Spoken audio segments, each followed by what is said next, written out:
గురువుగారు ప్రతి ఒక్కరూ కోరుకునేది ధనం.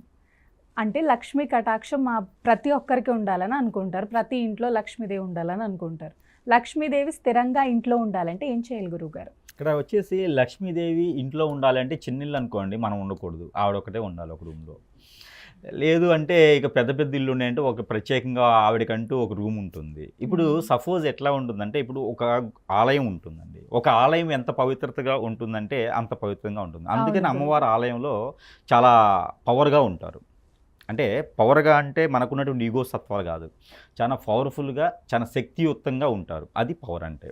మనకి పవర్ అనగానే మనకి అన్ని రకాలుగా బొలుపులు ఉంటాయి కదా, ఈగో తత్వాలు ఆది అనుకుంటారు పవర్ అంటే. అది కాదు. ఆవిడ శక్తియుక్తంగా ఉంటారు, శక్తివంతురాల్లో ఉంటారు. ఆలయాల్లో ఎందుకుంటారు అంటే అక్కడ కొన్ని రకాల యంత్రాలు ప్రతిష్ఠించారు. ఆకర్షణ యంత్రం, ధన యంత్రం, యజ్ఞ యంత్రం, ఇది చాలా రకాల యంత్రాలు అక్కడ ప్రతిష్ఠిస్తారన్నమాట. శక్తి యంత్రం ఉంటుంది. అందువలన అక్కడ మంత్రోచ్చారణతో ప్రతిష్ఠిస్తారు. అందువలన ఆలయాల్లో చాలా బ్రహ్మాండమైనటువంటి తేజస్తో ఉంటారు అమ్మవారు, ఎవరైనా సరే అమ్మవార్లు. అయితే మన ఇళ్లలో కూడా ఉండాలంటే, ఇప్పుడు మనకి అందరికీ సొంత ఇల్లు ఉండాలని ఉండదు, అందరూ యంత్రాలు పెట్టుకోవాలని ఉండదు. అలా అని చెప్పేసి యంత్రాలు ఉన్న ఇళ్లలోనే అమ్మవారు ఉంటారా అని ఉంటుంది. ఇక్కడ మతాలు తీసుకున్నట్టయితే కనుక, ఇక్కడ మనం తీసుకున్నట్టయితే హిందూ, ముస్లిము, అలానే ఇంకా చాలామంది క్రైస్తవులు కావచ్చు, ఇలాగా చాలామంది మొన్న లెక్కేస్తే 56 మతాలు వచ్చినాయి భారతదేశంలో. ఇంకా చాలా ఉన్నాయట. అయితే ఇలాంటి మతస్థులు ఉంటారు కదా, ఇలాంటి మతాలు ఉంటాయి. ఇప్పుడు సపోజ్ హిందువులకి మాత్రమే లక్ష్మీ కటాక్షం ఉంటుంది, హిందువులకు మాత్రమే లక్ష్మీదేవిని పూజిస్తారు. మరి క్రైస్తవులు కానివ్వండి, ముస్లిమ్స్ కానివ్వండి, మరి ఎవరిని ప్రేమిస్తే, ఎవరిని ఆరాధిస్తే మరి వాళ్ళకి డబ్బులు వస్తాయండి? అదే కదా గురువుగారు. అదే కదా. అయితే మనకి హిందువులకు మాత్రమే డబ్బు ఉండట్లేదు కదా, ప్రతి ఒక్కరికి డబ్బు ఉంటుంది కదా, ప్రతి ఒక్కరికి లక్ష్మీ కటాక్షం ఉంటుంది కదా. మరి ఎలా అది సాధ్యం? ఇది కదా మనం ఆలోచించాలి ఫస్ట్. అంతేనా? ఇప్పుడు హిందువులు అనుకోండి, లక్ష్మీదేవిని పూజించేటువంటి విధి విధానాలు ఉన్నటువంటి అష్టలక్ష్మినో కుబేర లక్ష్మినో పూజించేటువంటి విధి విధానాలు ఉన్న వాళ్ళకి మాత్రమే లక్ష్మీ కటాక్షం ఉంటుందా? అలా ఏమి ఉండదు. ప్రతి మతస్థుల దగ్గర డబ్బున్న వాళ్ళు ఉన్నారు కదా, మరి వారి పరిస్థితి ఏంటి? వాళ్ళకి అసలు లక్ష్మీ కటాక్షం ఎలా వస్తుంది? ఇది కదా మనం గమనించాలి. ఇక్కడ ఏంటంటే ప్రతి మతమైనా ప్రతి ఒక్కరు గమనించుకోవాల్సిందంటే సబ్కా మాలిక్ ఏక్ హే, అంటే దేవుడు ఒక్కడే, అమ్మవారు ఒక్కరే. ఇక్కడ వీళ్ళంతా కూడా ఉపనిషత్స్. ఇక్కడ మనం కొట్టుకుంటాం కదా మతాలకి, మా దేవుడు అని చెప్పేసి అని. వీళ్ళంతా కూడా దేవుని యొక్క ఉపనిషత్స్. అమ్మవారు కావచ్చు, అయ్యవారు కావచ్చు, యేసుప్రభు కావచ్చు, అల్లా కావచ్చు, ఇంకోరు కావచ్చు. వీరంతా కూడా మన బోధన వినేసి, ఇప్పుడు మీరు స్కూల్కి వెళ్తారు, మీ స్కూల్లో మీ మాస్టర్ వేరు, మా స్కూల్లో మా మాస్టర్ వేరు.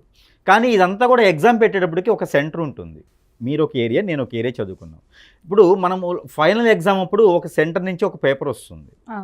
ఆ పేపర్లో ఉన్న క్వశ్చన్స్ మీకు నాకు ఒకటే వస్తాయి, అంతే కదా. ఆ క్వశ్చన్స్కి ఆన్సర్ ఇచ్చేదాన్ని బట్టి మనకి మార్క్స్ వస్తాయి, అంతేనా? క్లియర్ కదా. అలానే ఏ మతస్థులకి సంబంధించినటువంటి గురువులు వారికి ఉంటారు. ఆయనే దేవుడు అని కొట్టుకుంటాం మనం. వారు వెళ్ళేసి ఇతను ఈరోజు నా దగ్గరికి వచ్చారు, ఈ కోరిక కోరారని చెప్పి ఆ దేవుడు, మనం దేవుడు అనుకున్న గురువు అక్కడికి వెళ్తారు. పైనకి వెళ్ళేసి ఈ బాబుకి ఇది కావాలంట, ఈవిడికి ఇది కావాలంట, ఈవిడికి చిట్టా ఏముందో తీసుకొని దానికి తగ్గట్టుగా వారికి సమర్పిస్తారు. వీరికి ఇవ్వాలా లేదా అనేది వీరికన్నా పైన ఒకరు ఉంటారు. అక్కడ రూపం ఉండదు, శక్తి మాత్రమే ఉంటుంది. ఓన్లీ వెలుతురుతో ఉన్నటువంటి శక్తి ఉంటుంది, రూపం ఉండదు. అక్కడ బాడీతో ఉండేటువంటి రూపంతో ఉన్నటువంటి దేవుడు ఉండరు అక్కడ. ఇక్కడ మనము ఫోటోల్లో గీసినటువంటి దేవుళ్ళు ఎవరు కాదు, అక్కడ ఓన్లీ రూపం ఉంటుంది. ఆ శక్తికి వీళ్ళకు మనం డైరెక్ట్గా మొక్కలేం కాబట్టి ఏదో ఒక రూపాన మనము దేవునికి మొక్కుతాం. అమ్మవారైనా అయ్యవారైనా మనం పెట్టుకునే పేర్ల ప్రకారంగా ఉంటుంది, ఓకేనా. ప్రతి ఇంట్లో కూడా తల్లి తండ్రి ఉంటారు, వారి తల్లిదండ్రి ఒకవేళ పెద్దవారయ్యి కాలం చేసినప్పటికీ కూడా వారి దూతలకు ప్రకారంగా గోడ మీద ఉంటారు, వారికి పూజించాలి. బ్రతికి ఉన్నటువంటి తల్లిదండ్రులకి ఒక మాట కూడా అనకుండా పూజించాలి. వారి చుట్టూ 2 సార్లు 3 సార్లు తిరగాలి, వారి కాలికి నమస్కారం చేయాలి, కాళ్ళు కడగాలి. ఆ కాళ్ళు కడిగినటువంటి నీరు నెత్తిని చల్లుకోవాలి.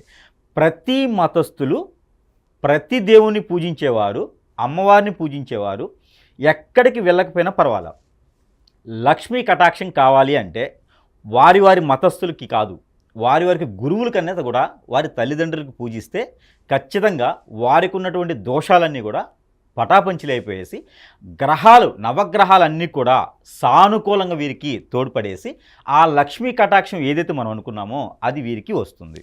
ఇకపోతే మన హిందువుల గురించి మాట్లాడుకుంటున్నాం కాబట్టి వేరే మతస్థులు మనకి సంబంధం లేదు, వారు ఆస్తిపరులైనా అనాస్తిపరులైనా మనకు అనవసరం. కాబట్టి ఇక్కడ లక్ష్మీ కటాక్షం అనేది కావాలి అంటే కనుక ప్రతిరోజు కూడా ఉదయాన్నే లేవాలి, 4 గంటలకి లేవాలి, లేదా బ్రాహ్మీ ముహూర్తం 3:30కు ఉంటుంది.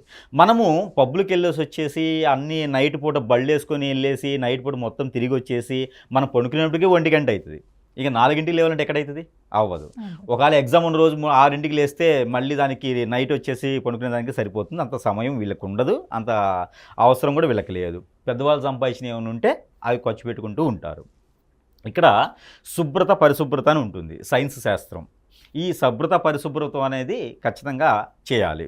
ఇంకోటి ఏంటంటే ప్రతిరోజు కూడా ఇంటిని శుభ్రంగా ఉంచుకోవాలి, అలానే మనం శుభ్రంగా ఉంచుకోవాలి. ప్రతిరోజు లక్ష్మీ కటాక్షం కావాలనుకున్నటువంటి వారు మతంతో సంబంధం లేకుండా ప్రతిరోజు కూడా ఒక 2 మిరియాలు నోట్లో వేసుకోవాలి. ఒక 2 మిరియాలు నోట్లో వేసుకుంటే ఎవరు ఏ మతస్థులైనా చేయవచ్చు. ఏ టైంలో? మార్నింగ్ అవర్స్ బ్రష్ చేయగానే ఒక 2 మిరియాలు నోట్లో వేసుకోవాలి. నోట్లో వేసుకుంటే ఏమైందంటే వారికి లక్ష్మీ కటాక్షం అనేది ఖచ్చితంగా సమృద్ధిగా అవుతుంది. ఇది ఒకటి ఖచ్చితంగా పాటించాల్సినటువంటి రెమెడీ. ప్రతి మతస్థులు కూడా తినొచ్చు కాబట్టి చేయొచ్చు ఇది. రెండోది సూర్య నమస్కారాలు. ఇది కూడా మతంతో సంబంధం లేదు. సూర్య నమస్కారాలు ప్రతి ఒక్క మతస్థులు ఏ దేవుణ్ణి కొలిచేటువంటి మతస్థులైనా సరే సూర్య నమస్కారాలు చేయాలి, సూర్యునికి ఆరాధన చేయాలి. సూర్యుడి ఆరాధన, సూర్య నమస్కారాలు, సూర్యునికి నైవేద్యం గోధుమ రవ్వతో, బెల్లం వేసినటువంటి గోధుమ రవ్వతో వంట వండేసి ఆ తీపి పదార్థం నైవేద్యం పెట్టడం ద్వారా వీరికి సరిపోతుంది. అలానే సూర్య భగవానికి నీళ్లు ఆగ్నివ్వాలి. మంచినీరు రాగి పాత్రలో ఆగ్నివ్వడం ద్వారా జరుగుతూ ఉండిద్ది. అందుకని ఇలాంటివి చేయడం ద్వారా లక్ష్మీ కటాక్షం కాదు, లక్ష్మీదేవి దగ్గర డబ్బు ఉండదు. అందరూ అనుకుంటారు లక్ష్మీ దగ్గర డబ్బు ఉంటుంది, ఆమె వచ్చేసి డబ్బులు కుమ్మరించిపోతుంది అని. లక్ష్మీదేవి దగ్గర డబ్బు ఉండదు, డబ్బుకి కాపలా ఉంటుంది ఆవిడ. ధనలక్ష్మి అంటే డబ్బుకి మన దగ్గర ఆస్తులని అనుకోండి, మనకు ఒక ఇనపెట్టు ఉంటుంది, ఇనపెట్టులో తలుపు వేసేసి ఒక తాళం ఉంటుంది కదా, ఆ తాళము లక్ష్మీదేవి. అంతేగాని లక్ష్మీదేవి దగ్గర డబ్బు ఉండదు. కుబేరుని దగ్గర డబ్బు ఉంటుంది, ఆ కుబేరునికి పూజించుకుంటే డబ్బు వస్తుంది. ఆ కుబేరునికి పూజించాలంటే యక్షాయ కుబేరాయ వైశ్రావణాయ ధనధాన్యాధిపతియే ధనధాన్య సమృద్ధి దేయి తపయే స్వాహ.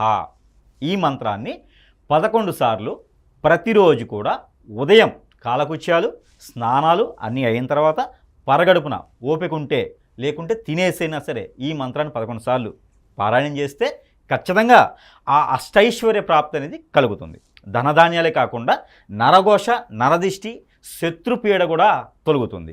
అప్పుడు కుబేరుని తీసుకొని లక్ష్మీదేవి వస్తుంది. ఇది చేస్తే ఏ మతస్థులైనా చేయొచ్చు. ఇది చేస్తే లక్ష్మీ అమ్మవారు మన ఇంటికి కాపలా ఉంటుంది కుబేరునితో పాటు వచ్చేసి. ఓకేనా? ఇది లక్ష్మీదేవి మన ఇంట్లో స్థిరత్వంగా ఉండడానికి పద్ధతి.